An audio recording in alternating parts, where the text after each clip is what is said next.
Dear student, hope you will be fine. Previous lecture में हमने array के बारे में स्टडी किया था और हमने देखा था कि हम प्रोग्रामिंग में एरे क्यों यूज़ करते हैं। हमारे पास में दो तरीके के डेटा टाइप्स होते हैं, एक हमारे पास में प्रिमिटिव होता है और दूसरा हमारे पास में नॉन प्रिमिटिव डेटा टाइप होता है। प्रिमिटिव डेटा टाइप में हम एक वेरिएबल में एक समय में केवल एक वैल्यू को सेव कर पाते हैं और नॉन प्रिमिटिव में हम एक साथ में मोर देन वन वैल्यू को सेव कर सकते हैं, स्टोर कर सकते हैं मेमोरी लोकेशन पर। स्टूडेंट्स, अगर आप सिमिलर टाइप के एलिमेंट्स को ग्रुप करना चाहते हो तो आप एरे का यूज़ करते हो। आज हम declaration and initialization of C array के बारे में स्टडी करेंगे। सबसे पहले एरे को क्रिएट करने का, एरे को डिक्लेयर करने का क्या सिंटेक्स है। हम सबसे पहले डेटा टाइप लिखते हैं, इसके बाद एरे का नेम लिखते हैं, उसके बाद एरे का साइज़ लिखते हैं। देखिए, यहाँ पर मैं एक एरे बना रहा हूँ मार्क्स की, जिसमें कि मेरे पास में क्या है 5 लोकेशंस हैं। इंटीजर मेरे पास में डेटा टाइप है, मार्क्स मेरे पास में एरे का नेम है और 5 क्या है, एरे का साइज़ है।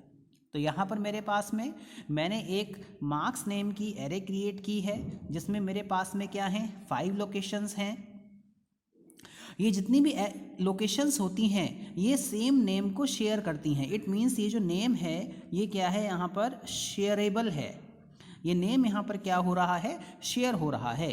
स्टूडेंट्स, यहाँ पर एरे में हम रैंडमली एलिमेंट्स को एक्सेस कर सकते हैं। यहाँ पर 0, 1, 2, 3, 4 अगर हम इनकी बात करें तो ये हमारे पास में क्या कहलाते हैं, इंडेक्स नंबर कहलाते हैं या फिर ये इंडिसेस कहलाते हैं। मीन्स इनकी हेल्प से आप किसी भी एरे की लोकेशन को एक्सेस कर सकते हो। जैसे कि जो पहला एलिमेंट है मार्क्स 0, दूसरा एलिमेंट मार्क्स 1, तीसरा element marks 2, fourth element marks 3 and fifth element marks 4। तो यानी हमारे पास में 5 एलिमेंट्स हैं। Students, the simplest way to initialize an array is by using the index of each element. सबसे सिंपलेस्ट वे है एरे को इनिशियलाइज करने का उसके इंडेक्स को यूज करके ईच एलिमेंट को हम जितने भी एलिमेंट्स हैं उन सबको इनिशियलाइज कर सकते हैं। सिंपल शब्दों में हम ये कह सकते हैं कि हम इंडेक्स नंबर का यूज़ करेंगे एरे के एलिमेंट्स को इनिशियलाइज करने के लिए। देखिए, दो चीज़ें होती हैं, एक डिक्लेरेशन होता है और दूसरा हमारे पास में इनिशियलाइजेशन होता है। अगर मैं डिक्लेरेशन की बात करूं तो डिक्लेरेशन बेसिकली आपको ये बताता है कि हमने एरे को किस तरीके से मेंशन किया है। बट अगर हम जब तक वैल्यू प्रोवाइड नहीं करेंगे किसी वेरिएबल को तब तक हम उस पर कोई ऑपरेशन परफॉर्म नहीं कर सकते हैं।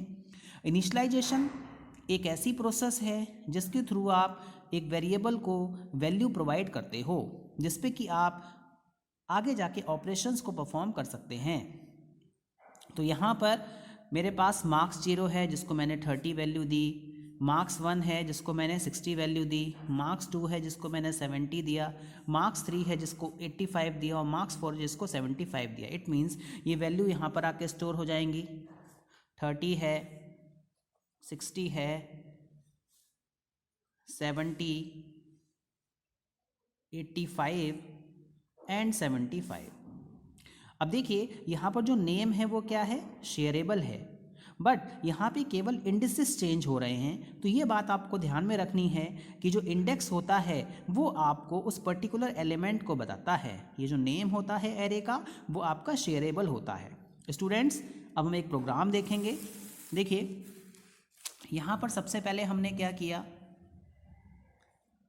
हमने एक फाइल को इंक्लूड किया, एक वेरिएबल हमने क्रिएट किया। देखिए, ये जो वेरिएबल है, एक चीज़ आपको और ध्यान में रखनी है कि एरे में आप जितने भी ऑपरेशन परफॉर्म करेंगे वो with the help of loop करेंगे और यहाँ पर बेसिकली हम फॉर लूप का यूज़ करते हैं।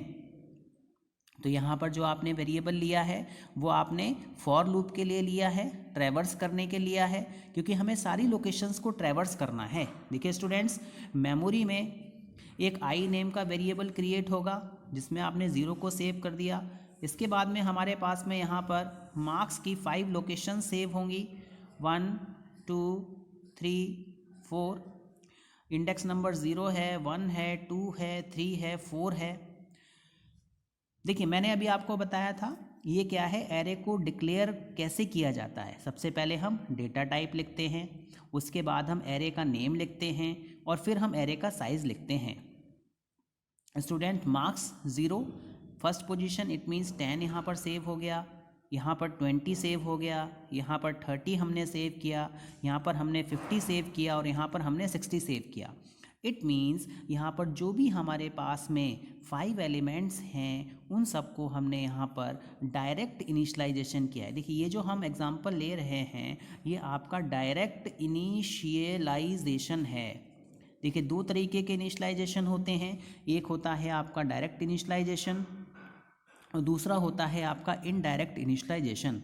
अगर हम डायरेक्ट इनिशियलाइजेशन की बात करें तो यहाँ पर एलिमेंट्स को डायरेक्टली वैल्यू प्रोवाइड की जाती है और अगर हम इनडायरेक्ट की बात करें तो वहाँ पर हम यूज़र से डेटा को एंटर करने के लिए कहते हैं।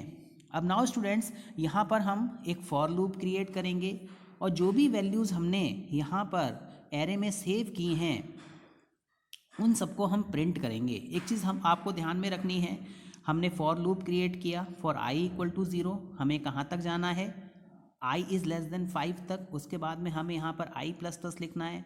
अब देखिए यहाँ पे हम प्रिंट कर रहे हैं, अगर मैंने एक सिंपल वेरिएबल शो किया होता तो मैं यहाँ पे वेरिएबल का नेम लिखता। मुझे एरे को प्रिंट करना है तो मुझे यहाँ पर एरे का नेम लिखना पड़ेगा। मैंने यहाँ पे मार्क्स लिखा और यहाँ पे i की वैल्यू दे दी, तो होगा क्या, सबसे पहले आपका लूप चलेगा, मार्क्स i की वैल्यू प्रिंट हो जाएगी डेट इज़ 10। इसके बाद में i प्लस प्लस हुआ, i की वैल्यू कितनी हो गई, 1 हो गई। कंडीशन चेक हुई, कंडीशन मेरे पास में ट्रू है, i इज़ लेस देन 5। फिर यहाँ पर मार्क्स 1 की वैल्यू प्रिंट होगी that is equal to 20। Now इसी तरीके से ये लास्ट एलिमेंट तक वैल्यूज़ यहाँ पर प्रिंट की जाएंगी और जैसे ही i की वैल्यू 5 होगी लूप आपका टर्मिनेट हो जाएगा। तो स्टूडेंट्स प्रोग्राम को हम एक बार दोबारा देखते हैं। आप वेरिएबल को डिक्लेयर करेंगे, इनिशियलाइज करेंगे, एरे को डिक्लेयर करेंगे, data type, array name, array का साइज़, डायरेक्ट इनिशियलाइजेशन आपने किया। यहाँ पे जो भी एलिमेंट्स हैं उन सबको इंडिसेस के थ्रू डायरेक्टली एक्सेस किया और उनको वैल्यू प्रोवाइड की। इसके बाद में आपने यहाँ पर एक फॉर लूप क्रिएट किया और इस फॉर लूप में आपने 1 बाय 1 वैल्यूज़ को प्रिंट किया एरे की। नाउ स्टूडेंट्स आपने देखा कि हमने 1 बाय 1 एलिमेंट्स को इनिशियलाइज किया था। अगर हम चाहें तो जहाँ पर हमने डिक्लेरेशन किया है वहाँ पर भी हम एलिमेंट्स को इनिशियलाइज कर सकते हैं। Means we can initialize the C array at the time of declaration, यानी डिक्लेरेशन के टाइम पर हम एरे को इनिशियलाइज कर सकते हैं जैसा कि हमने यहाँ पर किया है। 20, 30, 40, 50, 60 5 एलिमेंट्स हैं, हमने डायरेक्टली इसको यहाँ पर इनिशियलाइज किया। अब यहाँ पे हमें इसके साइज़ डिफाइन करना इम्पॉर्टेंट नहीं है, आप चाहें तो इसको ऑप्शनल भी रख सकते हैं। जितने एलिमेंट्स आप यहाँ पर डायरेक्टली इनिशियलाइज करेंगे ऑटोमेटिकली एरे का साइज़ आपका कंपाइलर क्रिएट कर देगा, उतनी लोकेशंस क्रिएट हो जाएंगी। तो ये आपका क्या होता है, ऑप्शनल होता है इन द केस ऑफ जब आप इसको डायरेक्ट इनिशियलाइज करते हैं। जहाँ पर आपने डिक्लेरेशन किया है वहीं पर आपने क्या कर दिया, मेमोरी लोकेशंस को वैल्यू प्रोवाइड कर दी। नाउ स्टूडेंट्स अब मैं एक प्रोग्राम देखता हूँ। देखिए प्रीवियस प्रोग्राम में हमने क्या किया था, सारे के सारे एलिमेंट्स को हमने 1 बाय 1 इनिशियलाइज किया था। अब हम यहाँ पे क्या कर रहे हैं, डायरेक्ट इनिशियलाइजेशन कर रहे हैं। कोड आपका क्या हो गया, कॉम्पैक्ट हो गया। अब यहाँ पर आपने क्या किया, लूप को क्रिएट किया और यहाँ पर वैल्यूज़ को प्रिंट किया। नाउ स्टूडेंट्स अब हम कुछ फैक्ट्स देखते हैं एरे के केसेस में। देखिए जैसा कि मैंने आपको बताया कि हम एरे के एलिमेंट्स को डायरेक्टली एक्सेस करते हैं और रैंडमली एक्सेस कर सकते हैं with the help of index number. Index number basically क्या होता है, एक इंटीजर वैल्यू होती है जो कि एलिमेंट की लोकेशन को स्पेसिफाई करता है। नाउ स्टूडेंट्स, अब हम एरे के फैक्ट्स के बारे में बात करें। Array elements are accessed by using an integer index.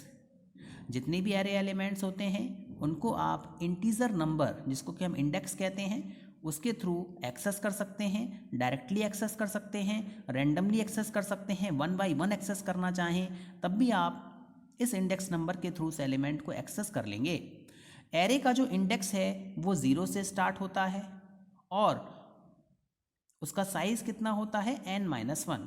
Now students, इसके बाद में देखिए हमने यहाँ पे फाइल को इंक्लूड किया, हमारे पास में मेन फंक्शन है, यहाँ पर हमने एक एरे को डिक्लेयर किया। देखिए ये जो है आपका एरे का डिक्लेरेशन है, डेटा टाइप, एरे का नेम और उसका साइज। हमने यहाँ पे एरे का नाम ARR दिया है। देखिए अब हम यहाँ पे जितनी भी लोकेशंस क्रिएट हुई, कोई ऐसा नहीं कि आप इसको डायरेक्टली एक्सेस करिए, आप इसे चाहें तो इनडायरेक्टली भी एक्सेस कर सकते हैं। ये 0 है, 1 है, 2 है, 3 है, ये 4 है।